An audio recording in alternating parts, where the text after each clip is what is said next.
Bienvenidas y bienvenidos a El Desfiladero. Hoy abordaremos un tema clave para la historia de México y el mundo: tiempo de mujeres. ¿Estamos realmente frente a una transformación profunda, más igualitaria? Esta máxima de la administración de la doctora Claudia Sheinbaum podrá llegar a espacios más allá del ámbito gubernamental. ¿Qué significa que actualmente las mujeres puedan dirigir diferentes instituciones privadas? En esta mesa de análisis conversaremos el camino hacia la igualdad de género en el campo laboral, los retos aún vigentes y las propuestas para un futuro más justo. Pero antes de presentarles a nuestras grandísimas invitadas, vamos a ver una cápsula que nos va a poner contexto. El concepto de tiempo de mujeres ha cobrado fuerza en el discurso político y social global, y en México ha adquirido un nuevo significado tras la elección de Claudia Sheinbaum como la primera presidenta mujer del país. Este término simboliza un esfuerzo por la igualdad de género y la visibilidad de las mujeres en posiciones de poder, tradicionalmente ocupadas por hombres. No obstante, ¿esta transformación es real en todos los ámbitos? La respuesta parece ser un tanto desalentadora, especialmente en el ámbito general laboral. El ascenso de las mujeres a roles de liderazgo en diversos sectores refleja un cambio cultural. Sin embargo, en el entorno empresarial, las cifras muestran que aún queda un largo camino por recorrer. Un estudio del Instituto Mexicano para la Competitividad, INCO, en colaboración con KIK Consultores, analizó más de 200 empresas listadas en la Bolsa de Valores de México, revelando una representación desigual en los consejos de administración. Por ejemplo, solo el 13% de los asientos en los consejos de administración son ocupados por mujeres, cifra que se ha mantenido sin cambios desde 2023. Apenas el 7% de las empresas tienen al menos un 30% de representación femenina en sus consejos. Solo 9 empresas tienen una mujer presidiendo su consejo de administración. Estos datos contrastan con el optimismo del término tiempo de mujeres. A nivel global, la Organización para la Cooperación y el Desarrollo Económico, OCDE, reporta un crecimiento en la participación de mujeres en consejos de administración, pasando del 10% en 2003 al 27% en 2022. Países como Nueva Zelanda, Francia e Islandia lideran este cambio con una representación cercana al 45%, pero la paridad aún es un ideal lejano. En México, las disparidades de género no se limitan a la representación en altos cargos. El estudio Discriminación Estructural y Desigualdad Social del Consejo Nacional para Prevenir la Discriminación, publicado en 2017, muestra una realidad inquietante. Los hombres ganan en promedio un 34.2% más por hora trabajada que las mujeres. Esta brecha salarial pone en duda la profundidad de la transformación que supuestamente vivimos. Aunque el tiempo de mujeres parece indicar un cambio, los datos sugieren que la desigualdad persiste en el ámbito laboral. A pesar de algunos avances, las cifras revelan una transformación incompleta. La pregunta queda en el aire: ¿estamos realmente frente a una revolución profunda o es solo un espejismo en la lucha por la igualdad de género? El Desfiladero. Y ahora sí, vamos a darle la bienvenida a nuestras invitadas de lujo del día de hoy. Rocío Martínez Velázquez es doctora en Filosofía por la Universidad Complutense y directora editorial de la editorial Siglo XXI. Erika Quevedo, directora del Consejo Ejecutivo de Empresas Globales, y Fernanda García, directora de Sociedad Incluyente. Compañeras, muchísimas gracias por acompañarnos el día de hoy acá en la mesa del Desfiladero para una cosa que hemos estado hablando mucho, ¿no? En la elección presidencial, y ya que esa fue muy larga, estuvimos hablando todo el tiempo de que pues México iba a tener una mujer presidenta, ¿no? Ya fuera Claudia Sheinbaum o Xóchitl Gálvez, era casi seguro de que íbamos a tener una mujer presidenta, y se hablaba mucho de la importancia de poner a mujeres en puestos de liderazgo. Eso a mí me puso a reflexionar muchísimo. Hasta hace 6 años todas mis jefas en la vida habían sido mujeres.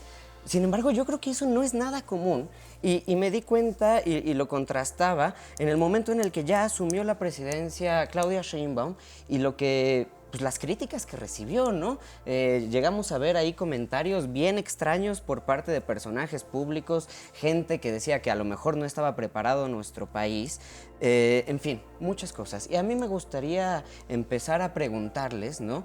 ¿Qué diferencias o cómo interpretan ustedes, ¿no?, el que haya llegado, y eso para ponerlo de ejemplo, ¿no?, el que se haya logrado tener a la doctora Claudia Sheinbaum y tener a una mujer dentro de la presidencia de nuestro país? ¿Qué significa para ustedes desde lo que han vivido en su mundo laboral y personal, ¿no?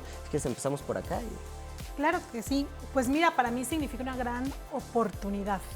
una oportunidad de derribar estereotipos, una oportunidad de ver hacia adelante, una oportunidad de tenerla a ella y a otras mujeres como ejemplos de lo que sí se puede hacer. Y yo creo que para mí significa eso, una gran oportunidad, porque lo que vemos es que hoy las niñas, las mujeres jóvenes y las no tan jóvenes también necesitamos ejemplos, ¿no? Y me parece que la presidenta es eso, o sea, es un ejemplo de lo que sí se puede lograr y a donde sí las mujeres podemos llegar.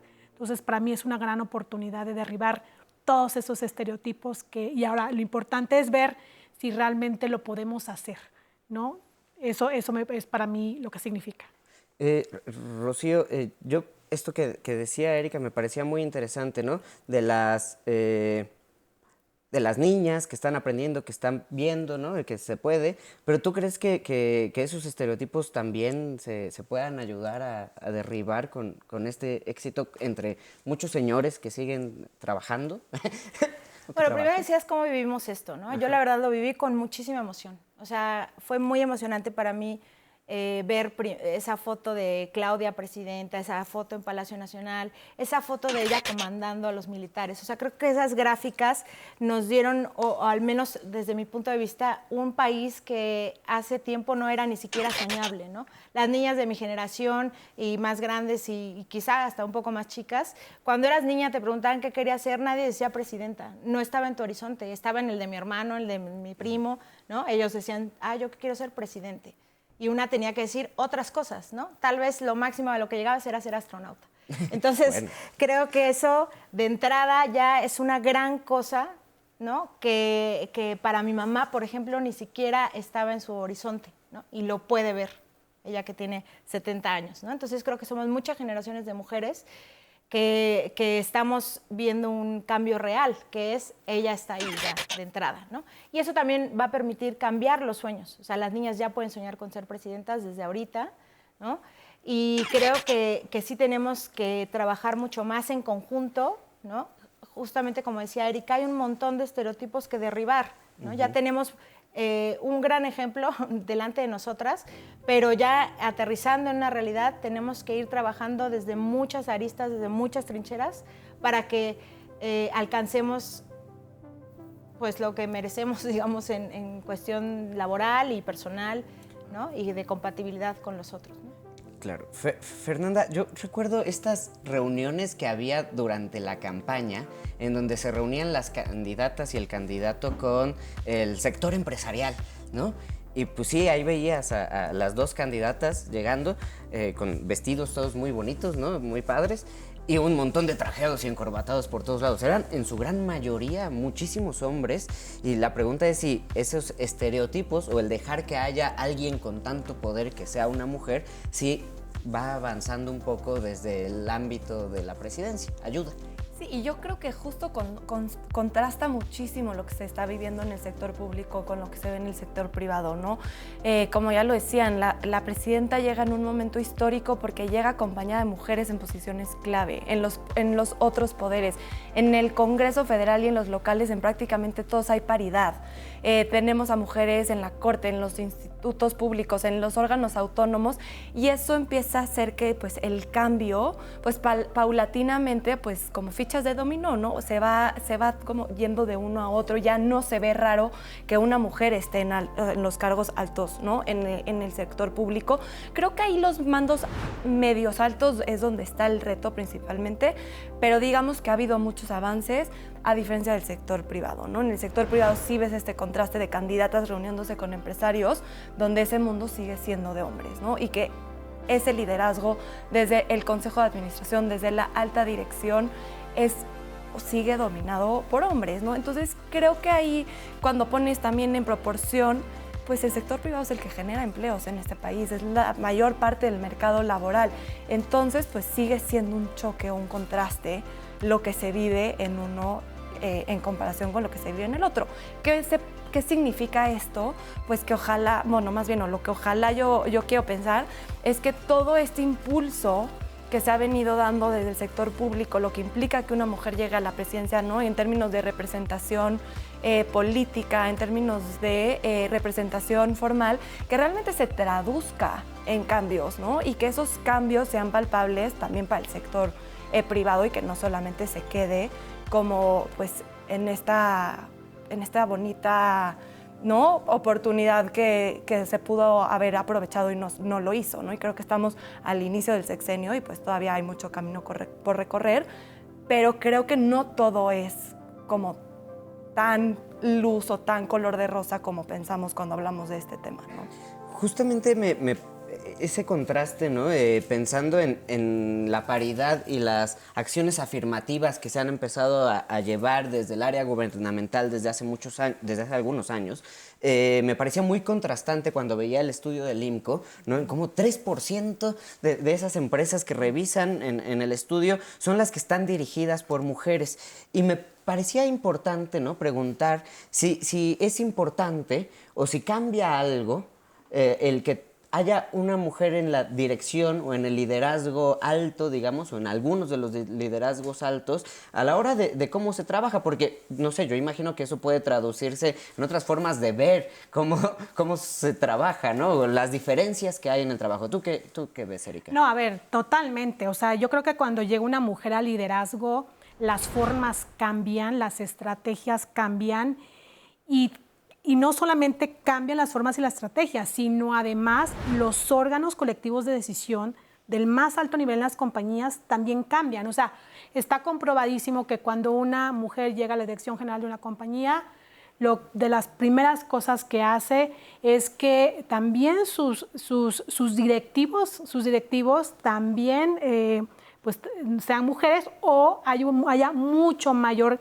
diversidad, porque cuando hablamos de diversidad no solamente es de mujeres, ¿no?, sino haya mucho mayor diversidad en la toma de decisiones y el impacto que eso tiene. Pero además no solamente eso, sino vemos cómo también otros órganos como los consejos de administración sin duda se ven impactados, ¿no? Entonces me parece que sí, o sea, sí hay una diferencia y además yo también creo, y lo he visto trabajando al menos con las empresas globales, como cuando llega una mujer, ahora que no es exclusivo para las mujeres, porque evidentemente, al menos en las empresas que yo represento, lo que te puedo decir es que hay muchos campeones de la diversidad, ¿no?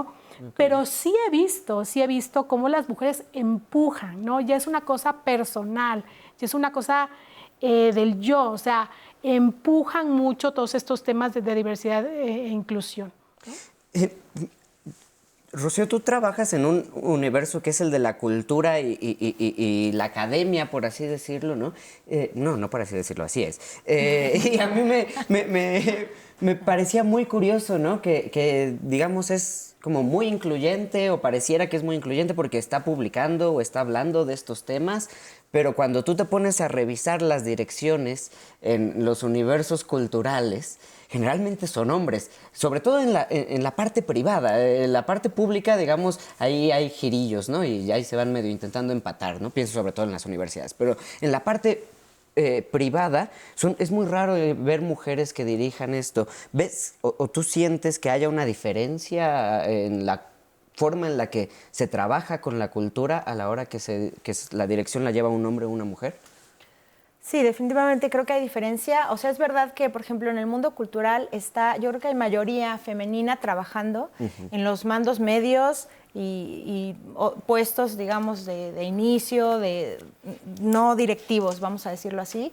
Y en el momento en que ves a los ejecutivos más altos, siguen siendo todos hombres, ¿no? Entonces, ahí hay como que es como si hubiera un invisible tope para que digas, bueno, hasta aquí llegas como mujer y ya no subes más, ¿no? O eso pareciera que ojalá eso vaya cambiando con el tiempo. Pero en ese sentido, pues sí hay una línea, digamos, porque no solo se trata de llegar y laboralmente ser hombre o ser mujer, sino también se trata de una cosa justamente ideológica, cultural, de comportamientos, que creo que sí hay en una dirección femenina, hay cosas que de entrada no van a suceder, ¿no? Como pasa con muchos hombres que llevan mucho tiempo dirigiendo empresas y estando en los altos mandos y pues haciendo mal uso de su puesto, ¿no? Entonces creo que ahí sí sería, o sea, sí creo, espero, deseo que cada vez que las mujeres avanzan, también avanza una cultura alrededor de cómo tratar a los demás, de cómo estar con los demás, de cómo laborar con los demás, ¿no? Eso creo que sería importante. Y saber, e ir derribando, ¿no? Decir, bueno, ¿por qué hay solo 5 hombres dirigiendo y todas las mujeres trabajando un montón abajo, ¿no? Habría que también analizar esas razones. Creo que sigue habiendo falta de compatibilidad con la familia. O sea, hay muchas cosas que siguen siendo desiguales, ¿no? Y que de alguna manera nosotros estamos al cuidado del hogar o lo que sea, y entonces no hay, digamos, condiciones en la mayoría de los lugares, o al menos en los que yo conozco a fondo, no hay condiciones para que tengas compatibilidad y puedas hacer muchas cosas siendo mamá de un niño chiquito, teniendo a tu mamá en casa, ¿no? Etcétera. Todas las situaciones que más o menos podríamos plantear, ¿no? Justo abriste una puerta porque le iba a preguntar a Fernanda dónde cree que está ese tope invisible que decía Rocío. ¿Por qué, digamos, tenemos como puestos, mandos medios o un universo de gente que se incorpora al mundo laboral y que no logra avanzar? No, y justo, o sea, el tema de los cuidados es una de las principales respuestas, ¿no? Y lo ha estudiado el INEGI, organismos internacionales y otros países, ¿no? O sea, no es que sea como el descubrimiento de lo que pasa en México, ¿no? Es un tema que pasa a nivel mundial, en unos países más, en otros países menos, pero el tema de los cuidados, las mujeres siguen siendo las principales cuidadoras en este país, ¿no? Y al final eso hace que pues tengan menos tiempo para participar en el mercado laboral. Y si a esto le añades un mercado laboral que es poco flexible, pues la barrera todavía es más grande, ¿no? Entonces lo vemos clarísimo, las mujeres y los hombres entran al mercado laboral normalmente en la misma proporción en estos puestos de entrada y pues a veces crece un poquito más, ¿no? Al siguiente nivel, pero ya los siguientes niveles, mandos medios altos y demás, cae para las mujeres y para los hombres pues se mantiene igual, independiente del nivel de puesto. Y al final pues no es una coincidencia que sea justo en la edad donde las mujeres deciden tener una familia, ¿no? Tienes esto, lo del reloj biológico que pues tanto se habla, coincide con la edad donde pues vas a dar como esa productividad y esos saltos en el mercado laboral. Y entonces si tu empresa además no tiene estas políticas, ¿no? Como decía Rocío, del tema de los cuidados, que sean flexibles, porque también aquí algo que quiero decir es, no tienen que tener una guardería en sitio, ¿no? O sea, creo que eso es como algo como que está mal entendido, porque ni todas las empresas tienen el presupuesto, ni todas las empresas lo necesitan, pero hay cosas como flexibilidad de horarios, o sea, creo que eso es lo mínimo indispensable, ¿no? Para poder empezar a cambiar esto. Y otra cosa es no solamente dárselo a las mujeres, también a los hombres, claro, ¿no? Creo que eso también es clave, porque al final, si solamente se lo das a las mujeres, refuerzas el rol de que ellas son las que cuidan, y los hombres no pueden tener un rol más activo en los cuidados, ¿no? Yo siempre lo pienso como, si las mujeres tienen hoy esta cantidad de cuidados, hay que repartirlas. Y una parte va a los hombres, y una parte a las empresas, y una parte va al Estado. Y es la única manera que va a poder funcionar teniendo esta corresponsabilidad como sociedad, porque hoy por hoy el país y las sociedades se sostienen porque hay cuidado no remunerado. Erika, ¿tú crees que se está avanzando o sea, hay esfuerzos para contrarrestar esto que acaba de decir Fer dentro de las empresas con las que tú trabajas? ¿Crees que hay elementos que en verdad están funcionando o son nada más literalmente taparle el ojo al macho? No, a ver, sí hay esfuerzos y hay esfuerzos concretos, pero también hay algunos retos y quizá vale la pena hablar de esos. A ver, yo creo que muchas empresas, por supuesto, han invertido muchísimo desde guarderías, temas de capacitación. Por ejemplo, este tema de capacitación, sobre todo de aquellos sesgos inconscientes o microagresiones, son sumamente relevantes dentro del personal, o sea, son sumamente importantes. Hay que trabajarlos, hay que darle capacitación a la gente. Entonces, muchas empresas trabajando en el tema de la brecha salarial, que hoy es un enorme tema. Yo te puedo decir que yo creo que ahí hay un gran reto, pero también hay empresas, ¿por qué no decirlos?, que están teniendo avances y que hoy un mexicano puede tener un mismo sueldo a nivel global para una misma posición, o sea, sí lo hay. ¿En dónde están los retos? Yo te diría que tenemos retos en temas de mediciones, por ejemplo. No estamos midiendo correctamente. Okay. Entonces, de pronto estamos hablando de procesos, pero no necesariamente estamos hablando de impacto. Entonces, hay retos que quizá no nos permiten avanzar de la mejor manera y en donde nos tenemos que preguntar es, ¿estamos haciendo la estrategia correcta o no le estamos haciendo la estrategia correcta? Y aquí viene otra pregunta que me parece que también es un gran reto, y es si en esta estrategia, ¿qué estamos causando con estas estrategias? Porque lo que hemos visto de muchos estudios es que hoy este tema está generando polarizaciones también dentro del personal. Entonces, dice, pues sí, quiero hablar de DEI, de diversidad, equidad e inclusión, pero ya sabes, el chavo que dice, no, pues, ¿qué digo? Lo digo políticamente, no lo digo, me van a cancelar. ¿Sabes? O sea, hay un estrés por estos temas de diversidad e inclusión. Entonces, yo creo que hoy las organizaciones nos tenemos que poner a pensar si estamos, uno, midiendo correctamente, y dos, si estamos generando las estrategias correctas que no cause este estrés a nuestro personal, ¿sabes? Ahorita, todos estos temas, ¿no?, que me parecen bien interesantes, estaba pensando cómo los vivo yo en mi trabajo, ¿no? Bueno, que si está el órgano interno de control, que si una llamada ahí de la CNDH o ya de plano te puedes acercar a una inhabilitación. Rocío, ¿cómo vives o cómo crees que se viva o cómo se revisan en el mundo privado estos pequeños como sin micromachismos o no? ¿Hay alguien que regula en las empresas en donde has trabajado? ¿Cómo se trabaja esto? ¿Sí están echándole ganitas? En todas las empresas está el área de recursos humanos, ¿no?, que se supone que deberían tener protocolos y mecanismos bien establecidos. Creo que, tal como dice Erika, nos falta mucho reto al respecto. O sea, hay muchas cosas que, claro, están como en el aire, hay cancelación, inclusión, o sea, son palabras que a veces no terminan de afinarse en una cosa concreta, ¿no? Creo que faltan protocolos en todas las empresas para atender situaciones tanto de micromachismos, como de acoso, como de exclusión, discriminación. O sea, creo que faltan, pero desde mi experiencia, seguramente Fer o Erika saben un poco más de otro tipo de empresas, pero al menos en el área cultural creo que damos por hecho que al ser cultural pues ya tenemos como un plus, ¿no?, humanista, y no es verdad. O sea, en realidad nos falta mucho en el sentido de aterrizar, de tener protocolos claros, de saber a dónde dirigirnos si algo sucede, si algo va mal, sin miedo a represalias, ¿no? Creo que a todos nos falta aprender cada día más, porque hay cosas que son muy nuevas y hay cosas que no se han implementado, pero que no son tan nuevas, ¿no? Entonces, creo que ahí falta aterrizar y hacer cosas mucho más claras, ¿no?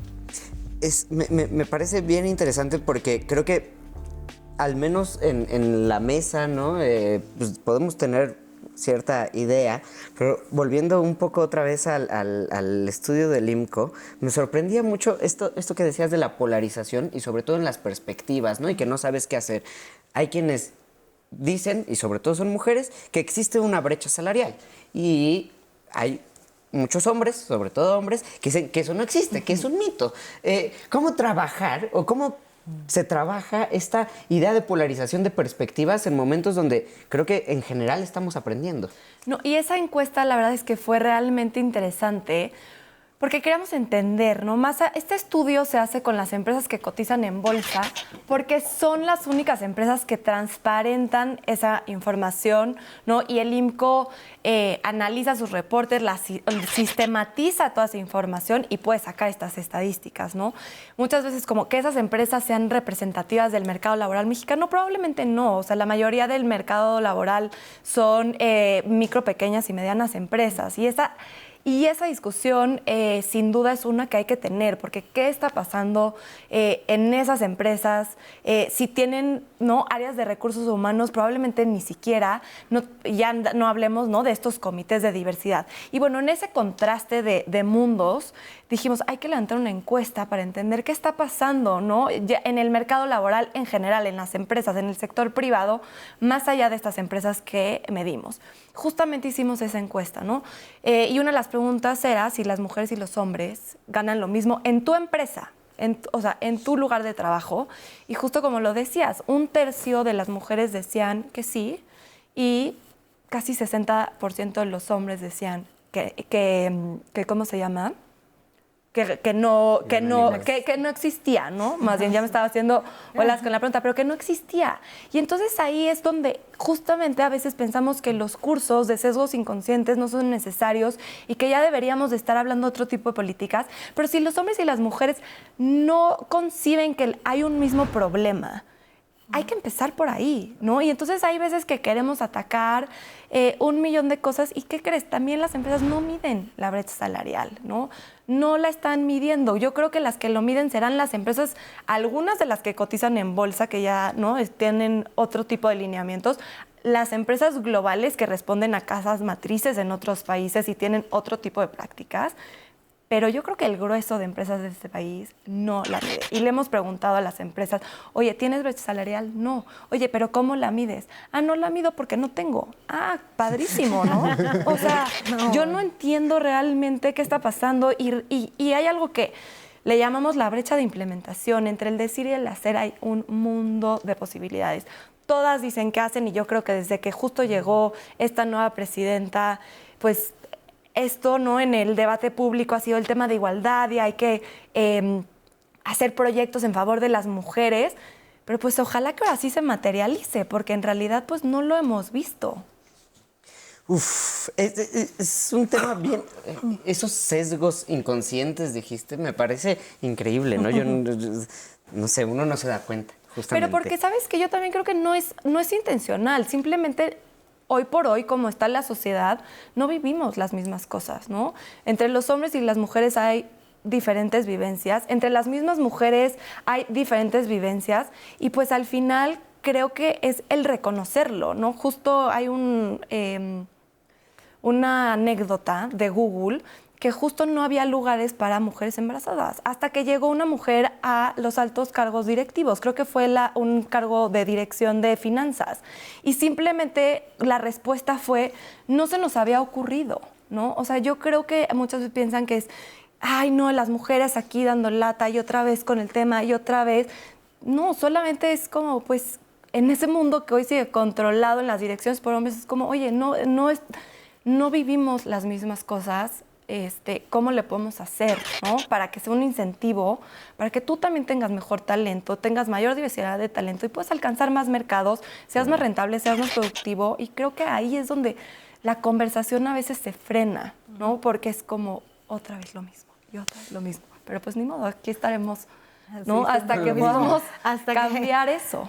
Y fíjate que tú preguntabas algo bien interesante. ¿Por qué de pronto, aún con las métricas, decimos que no está sucediendo algo? Y es que lo que nosotros hemos observado es que cuando tú el tema de diversidad, equidad e inclusión no lo asumes como parte de tu estrategia de negocio, como algo que te genera sustentabilidad en el largo plazo, entonces lo ves como algo de responsabilidad social. Como algo adjetivo y no sustantivo. Claro. Y al final, la realidad es que estos temas de diversidad e inclusión son temas fundamentales que el liderazgo lo tiene que tomar de manera inteligente. O sea, más allá del tema de derechos humanos, más allá del tema social, si lo piensas desde el punto de vista de negocio, significa el futuro de tu negocio, la sostenibilidad de tu negocio en el largo plazo. Y eso hoy día no necesariamente todas las empresas lo asumen. ¿Crees que, Rocío, que ponerle como perspectiva de género a la hora de estar trabajando le da flojera a tus compañeros o puede dar flojera a las personas con las que uno habla? O sea, esto de estar recordando. Sí, o sea... ¿Es necesario recordar? Sería mi primera pregunta. Primero sí es necesario recordar, tal como decía Fer, o sea, tenemos que seguir en los mismos puntos porque no vemos que avanzamos en una realidad, ¿no? Hay un discurso que es muy importante que exista y que se ponga el ojo en ciertas cosas que son importantes, pero hay que hacerlas realidad, ¿no? Entonces, ahorita que preguntabas ¿qué cambia que una mujer sea líder? Me gustó mucho lo que dijo Fernanda, que dijo, pues el hecho de que haya una mujer directiva hizo que cambiara simplemente el hecho de al lugar para las embarazadas. Y a lo mejor no lo hicieron por mal, pero es que vivimos justamente, tenemos otras necesidades que hay que fomentar. En el mundo cultural, por ejemplo, hay una cosa de, no debe haber cuotas de género en publicar autoras y autores, en invitar personas para hablar, pero la verdad es que sí, porque si no lo hacemos ahorita con paridad, no va a existir. O sea, algún día vamos a aspirar a que simplemente vaya quien tenga que ir a los lugares, se publica quien se tenga que publicar, pero ahorita si no ponemos el énfasis en decir, oye, este catálogo tiene 15 autores y una autora, pues entonces vamos a seguir igual, no vamos a leer mujeres, no vamos a publicarlas en el sentido cultural, no vamos a invitarlas, no, es que de economía solo hay hombres, no, hay muchas mujeres valiosas, y si no nos damos a la tarea de pensarlas en todas las disciplinas y en todos los ambientes, no va a pasar. Entonces creo que sí hay que seguir reiterando, hay que estar de necias, ¿no? ¿Y crees que ese ejercicio solamente lo hacen las mujeres o también lo hacen, por ejemplo, tus pares en otros ámbitos? ¿También se esfuerzan igual? Yo creo que no podría decirte si sí o no podría generalizar, pero con los que me ha tocado trabajar creo que sí hay que recordarles, insistirles que hay que pensar en esta paridad. Fer, una pregunta que a mí siempre me surge y para todas también, si quieren agarrarla, pero te tocó a ti. Por ejemplo, en el ámbito gubernamental, pues hay estas acciones afirmativas de la paridad, ¿no? Y que pues ya le están echando ganas al grado de que pues ya los partidos también la piensan y no tienen que esperar a que alguien se los diga. ¿Tendría que haber un esfuerzo por parte del gobierno para buscar el desarrollo de las mujeres dentro del ámbito privado o podemos esperar que el ámbito privado lo pueda hacer solo? Es una pregunta muy difícil y donde hay muchísima controversia, yo creo, ¿no? Y justo, pues un poco para abrir la conversación, porque creo que Erika y Rocío también tendrán mucho que aportar, pero al final, el cambio que hemos visto en el sector público es por las cuotas, ¿no? Las cuotas, que es una palabra que a muchas personas incomoda, que otras personas apoyan mucho, pero las cuotas, al final no hay nada más que se haya hecho, ¿no?, que las cuotas. Y justo es toda esta paridad que hemos hablado en todos los ámbitos. Justo ahorita se presentó para extender la cuota a nivel municipal, que es el único nivel de gobierno donde faltaba. En las empresas, y sobre todo en México, se ha tenido todavía esta resistencia al tema de las cuotas. Y en otros países donde sí hay cuotas, por ejemplo, en los consejos de administración, las han implementado de manera gradual y poco a poco han ido. Ninguno tiene 50% mujeres y 50% hombres, pero los más cercanos están por encima del 40% y hay cuotas voluntarias y hay cuotas obligatorias y en todos los países, independientemente, el tipo de cuota han avanzado. México pues lleva así 20 años en todos los indicadores. La brecha salarial no se ha cerrado, la participación de mujeres en direcciones está en 3%, el cuidado recae en las mujeres y pues entonces decimos como, pues, no sé, estás en el punto de sí, entonces también necesitas la cuota y yo creo que es una conversación que como país pues tenemos que empezar a tener, ¿no? Y ver si realmente eso se necesita porque pues por lo visto tampoco el sector privado ha logrado avanzar eso. Yo soy de la idea de incentivarlo, ¿no? Pero también estoy en ese punto de decir, bueno, pues sí, pero ¿hasta cuándo vas a seguir incentivando positivamente esto si las cosas, no, pues pasan 20 años y realmente no cambian? Me parece muy interesante todo lo que me están diciendo, pero también en la calle la gente nos dijo un montón de cosas. Entonces vamos a ver unos sondeos que hizo mi compañera Vale, preguntándole a las personas si consideran que ellas o algún familiar, alguna familiar podría alcanzar algún puesto de liderazgo. Vamos a ver qué nos dijeron. ¿Tú consideras que ya estamos en tiempo de mujeres? Déjame contarte algo interesante. El estudio de discriminación estructural y desigualdad social publicado por el Consejo Nacional para Prevenir la Discriminación en 2017 revela que en México los hombres reciben en promedio un ingreso laboral por hora trabajada 34.2% mayor al de las mujeres. ¿Qué tan justo es esto? Por eso salimos a las calles a preguntar si alguna mujer de tu familia podría aspirar a alcanzar un puesto de liderazgo y qué tan complicado podría ser. Yo considero que sí, pero mucha parte de eso influye en la educación. Al no tener una carrera, una licenciatura o una maestría, lo que sea, sí se te complica muchísimo el tener un puesto de liderazgo. Por ejemplo, yo tengo 19 años, yo actualmente no estoy estudiando y créeme que si se te presentan hasta para entrar a un trabajo, es muy difícil el poder tú como mujer salir adelante, a menos de que adoptes un carácter igual como, entre comillas, masculino. El ser fuerte, el ser ruda, el no dejarte, implica mucho también eso. De hecho sí, creo que sí es muy posible y de hecho ya es posible. Algún obstáculo tal vez sería que a veces sí nos siguen a veces minimizando nuestro trabajo, pero ya en estos días no es tanto, entonces sí es muy posible que se pueda. Actualmente yo creo que sí es probable que se pueda, sin embargo todavía existe como esa cultura machista de que pues los hombres siempre tienen como que abarcar papeles grandes, ¿no? Entonces como que siento que todavía sí existe esta parte, sin embargo actualmente pues es más fácil y pues los obstáculos son como pues sí esos estereotipos que la gente pone, pues que sí, o sea un hombre pues es como el que tiene que liderar y todo eso.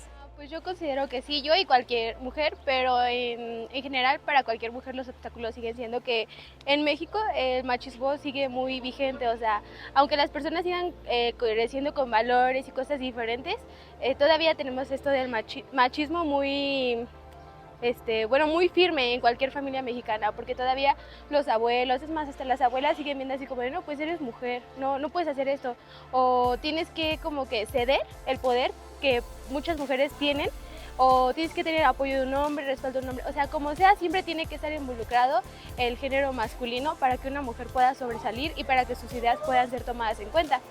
Sí, pero siento que implicaría muchas cosas. Bueno, el camino estaría muy difícil porque sé que hay personas que no creen capaz a las mujeres de. Siento que habría mucha presión sobre mí, el que otras personas me digan de que yo podría hacerlo mejor que tú. Sí deberíamos de ganar lo mismo porque pues hacemos lo mismo.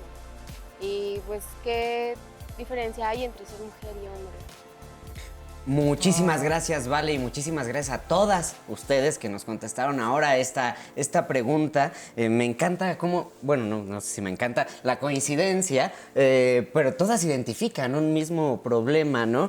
Estamos por terminar este programa. Yo les preguntaría, si quieren contestarlo, dado que es el momento en que puedan dar alguna conclusión, yo les preguntaría como, ¿cuáles son los principales problemitas desde la esquina del mundo que ustedes viven cada día y trabajan para que una mujer pueda llegar a puestos de liderazgo?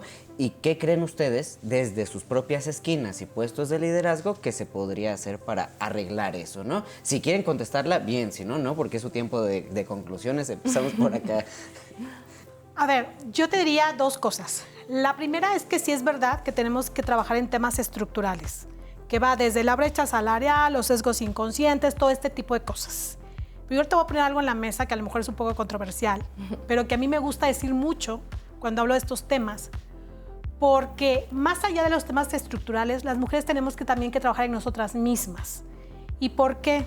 Porque yo te puedo nombrar 200 elementos que las mujeres hacemos todos los días y que lo único que hacen es sabotear nuestras carreras y nuestras vidas, ¿no? Desde cuando estás en una mesa y en lugar de hablar fuerte y claro, susurras.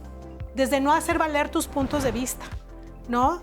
En fin, o sea, hay millones de cosas en las que las mujeres, en que no creérnoslas, o sea, todavía existen mujeres en puestos directivos altos con las que me he tocado y no se la creen. O sea, no se la creen que son las vicepresidentas de Recursos Humanos, o que son las vicepresidentas de Finanzas, o que son las vicepresidentas de Legal. No se la creen. Entonces, yo creo que las mujeres es momento en que empecemos a tomar el rol. O sea, como dicen, a ver, ya no es de darte el poder, o sea, hay que creérnoslas y asumir el rol y el liderazgo que nos corresponde como mujeres, ¿no? Y como parte de una sociedad en crecimiento. Pero es verdad, sin duda que tenemos que trabajar en todos esos temas estructurales que va desde la brecha salarial, desde todos estos temas de sesgos inconscientes, incluso no lo tocamos aquí, pero desde el punto de vista del emprendedurismo, ¿no? Claro. ¿Por qué no animamos a más mujeres a emprender todos los días, ¿no? Sí. Bueno, creo que ahorita escuchando a las jóvenes, o sea, deseo un mundo para ellas donde no estén pensando que necesitan tener un hombre al lado como para validar su voz, ¿no? Creo que es muy importante o para cumplir sus objetivos o que no haya ya límite, ¿no? Terminando como empezamos. O sea, ahorita tenemos una mujer presidenta, creo que deberíamos de tomarlo como un momento de romper cualquier límite para los sueños, que se quede, son las mujeres jóvenes, y que efectivamente es un trabajo cotidiano, o sea, no va a suceder en un momento, no va a suceder con solo una cuestión, por lo cual tenemos que seguir poniendo el dedo en la llaga, o sea, seguir señalando todos los obstáculos que nos impidan continuar con la vida laboral, todo lo que nos haga también, nos minimice o nos haga silenciarnos. Tenemos que cambiar nuestros contextos, ¿no? Desde lo cultural, la educación, o sea, hay muchos factores confluyendo alrededor de nosotras. Y como dice Erika, pues sí, trabajar en nosotras mismas, creérnoslas, y empoderar en casa, ¿no? O sea, decirle a las niñas, no, tú no te vas a casar y ya, tú qué quieres ser, qué quieres hacer, o sea, no limitarnos y saber que nosotras podemos, por supuesto que podemos, y que además tenemos que contagiar a nuestro alrededor para que el cambio sea en conjunto, ¿no? Y en contexto. Fernanda. No, y en ese sentido regreso, ¿no?, al tema de los cuidados, porque realmente si puedes cambiar una cosa, yo creo que está ahí. Y justo la economista Claudia Goldin, que ganó el premio Nobel hace 2 años, precisamente por todo su trabajo en tema de brecha salarial, brechas de género en el mercado laboral, ella lo que dice y lo resume en algo que a mí me gusta mucho y creo que resuena con muchas personas. Sin cambios, ¿no?, sin igualdad en el hogar, no va a haber igualdad en el mercado laboral, porque todo va, o empieza las brechas de género empiezan desde la infancia. Hay un estudio del INEGI que mide cuáles son las horas de trabajo dentro de los hogares y hay uno específico para qué hacen los niños y las niñas. Y desde ahí ves que las niñas son las que ayudan a su mamá a lavar la ropa, a lavar los platos, y los niños bolean el zapato, ayudan a su papá a cambiar el plomero. Un estereotipo que empieza desde que tienen 5 años, ¿no? Claro. Y hay quienes que te dicen antes. ¿Cómo lo cambiamos? Yo creo que es justo un problema que lo tenemos que ir atendiendo por partes, ¿no? En los hogares hacer esa como autoevaluación de qué le pedimos a nuestros hijos que hagan, qué le pedimos a nuestras hijas que hagan. Y ya después, pues, cuando vamos al mercado laboral, las empresas tienen su parte, ¿no? Como decía, desde la flexibilidad, espacios seguros. O sea, el tema de la seguridad me parece, clave en esta conversación. ¿Cómo te transportas? ¿Cómo llegas a trabajar? ¿Qué vives dentro de tu trabajo? El tema de los cuidados, la flexibilidad, tener modelos a seguir. Y luego el Estado también tiene un rol fundamental y no todo es un sistema nacional de cuidados, que sin duda es lo que queremos en este país, tener una política que atienda eso que hoy no existe. Pero pues de ahí a que llegue eso, yo creo que pues tenemos que ir haciendo otro tipo de acciones, ¿no?, que realmente puedan cambiar esa realidad. ¿Qué acciones? Pues podemos, ¿no? Ahorita se presentó el paquete de reformas de la presidenta en temas de igualdad de género. Mucho de lo que se presentó ya está. Sí. Entonces, hay que realmente pues analizar eso y exigir que si se va a hacer un cambio, pues que sea real y como seguir la conversación en las leyes secundarias o en el reglamento o donde sea necesario para que los centros de trabajo, es que eliminar la brecha salarial, como decía Erika, es como un punto básico, ¿no? Y creo que ahí el legislativo tendrá también su rol en evaluar las leyes que se crearon, por ejemplo, la ley de trabajo que se creó hace más de 50 años, pues evaluarla. El mercado laboral hace 50 años no es el mismo que se vive hoy, ¿no? Desde cómo se crearon los permisos de paternidad. Entonces yo creo que cualquier persona desde la trinchera en la que esté puede hacer algo, sea desde su casa, sea desde el Congreso, sea desde la universidad, desde una empresa, porque todo hay que evaluarlo con esta perspectiva. Ay, compañeras, me encantó platicar con ustedes. En serio, esto del tiempo de mujeres creo que es algo que está en la conversación de todos, pero poder hablar, ¿no?, de más allá de los discursos políticos y revisar cuál es la realidad y cuáles son los problemas, creo que es lo importante. Muchas gracias, Erika. Muchas gracias, Rocío. Muchas gracias. Muchas gracias. Y muchas gracias a ustedes porque nos vieron. Coméntenos qué opinan de esto, si es en serio, si no es serio, qué es lo que piensan, qué es lo que han visto. Esto fue El Desfiladero. Nos vemos la próxima semana.